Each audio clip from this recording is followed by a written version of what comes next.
The year 1941 marked a period where Nazi Germany appeared virtually invincible. Having swept through Western Europe with unprecedented speed, Hitler turned his sights eastward with Operation Barbarossa, aiming for the total destruction of the Soviet Union. By September, German forces were closing in on the Soviet capital, and the stakes could not have been higher. For the Axis powers, Moscow was not merely a city, it was the psychological, political, and logistical heart of the USSR. The German High Command operated under the firm belief that if Moscow fell, Soviet resistance would collapse entirely, securing a Nazi hegemony over the continent. Germany hoped for a quick surrender from the Soviet Union after they had swept through Moscow so that they could turn their attention to the Western Front. While the German expectation was a total decapitation of the Soviet leadership, the reality was a display of unprecedented political defiance.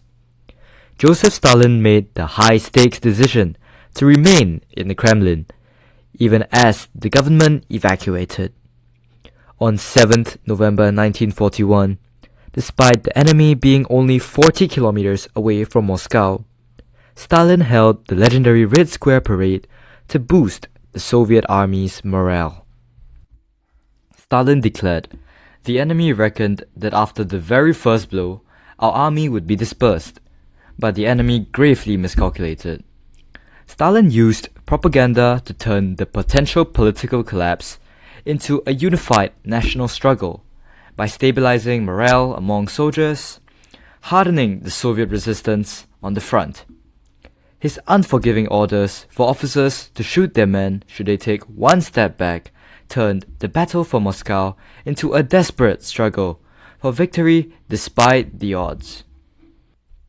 The scale of the conflict was staggering, with over 1 million German soldiers advancing against roughly 1.25 million entrenched Soviet defenders. Yet, the Wehrmacht's expectation of a quick blitzkrieg victory was shattered by a triple threat: the lack of air support, overstretched supply lines, and the brutal Russian winter. Engine blocks in the aircraft and tanks froze in the sub-zero temperatures, and thousands of soldiers were suffering from frostbite due to the lack of adequate winter clothing. Thousands of civilians, including women and children, formed the People's Militia, digging hundreds of miles of anti-tank ditches in the frozen earth, west of Moscow, to defend their home. This slowed the advance of the German tanks, buying time for more reinforcements to arrive. Many took up further military training alongside their regular jobs in Moscow's factories. The complete mobilization of every able-bodied person in Moscow turned the whole city into one fighting camp, proving to be pivotal in the upcoming battle. By December 1941, the German advance literally froze as temperatures plummeted to negative 30 degrees Celsius, marking one of the coldest winters in Russian history. The internal collapse of the German military is revealed in the private writings of General Heinz Guderian. Quoting him, he could not sleep at night, while his soldiers remained without shelter in this abominable cold. He noted that the High Command, far from the front, sent orders which we cannot possibly carry out, ignoring the harsh reality on the battlefield. He also lamented, "We had suffered a serious defeat, which was to be seriously aggravated during the next few weeks due to the rigidity of the Supreme Command." The High Command could not possibly fathom how harsh the conditions were on the front, resulting in many casualties as they engaged in futile battles. This disconnect between the headquarters and the commanders resulted in many miscommunications. German forces were unable to flexibly adapt to the Soviet resistance and the winter, rendering units ineffective in stopping a Soviet counteroffensive. The rigidity caused increased casualties, exacerbating the loss of momentum for the attack. After German forces had exhausted themselves in drawn-out battles at Tula and Bryansk, General Zhukov launched his massive counteroffensive on December 5th. The short-term impact was immediate. As Soviet Marshal A. Vasilievsky noted, Nazi offensive was brought to a complete standstill. After intense fighting, Soviet forces managed to liberate their comrades trapped behind enemy lines, further boosting soldiers' morale.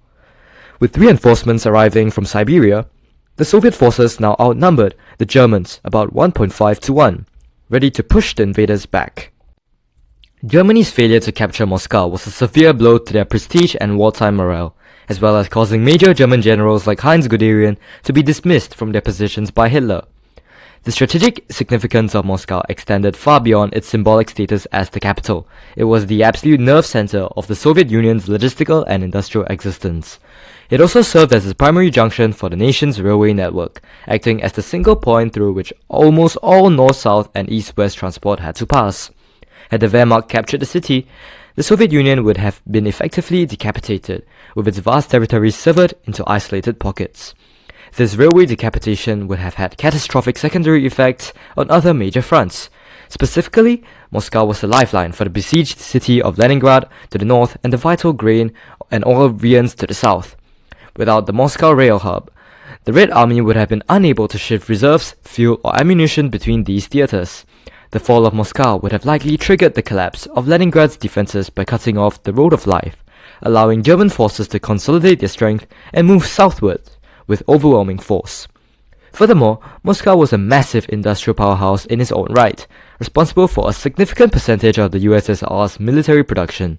While the Soviets had begun the Herculean task of evacuating factories to the Ural Mountains, much of the remaining heavy industry in the Moscow region was essential for immediate frontline needs. By successfully defending the capital, the Soviets preserved these vital production lines and maintained control over the distribution of Lend-Lease supplies entering through the northern ports. This enabled them to continuously churn out war machines to aid the war effort. By failing to seize this central hub, Germany's blitzkrieg strategy collapsed into a grueling war of attrition. The Wehrmacht was forced to maintain a massive presence on an overextended front without the use of the Soviet rail system they had hoped to capture. This logistical failure meant that for the remainder of the war, the German military was constantly starved of the mobility and supplies required to achieve a decisive victory, while the Soviet Union, with its heart still beating in Moscow, could slowly but surely mobilize its superior industrial and human resources for the long march to Berlin. After the battle, Soviet industry gradually began to ramp up to support a growing counter-offensive against the Germans, eventually culminating in a bloody Soviet victory 3 years later. The failure at the gates of Moscow forced Germany to divert massive resources to the Eastern Front for years, bleeding their military dry. This exhaustion directly weakened their ability to defend against D-Day. Ultimately, the road to Allied victory began in the blood and snow outside the Kremlin.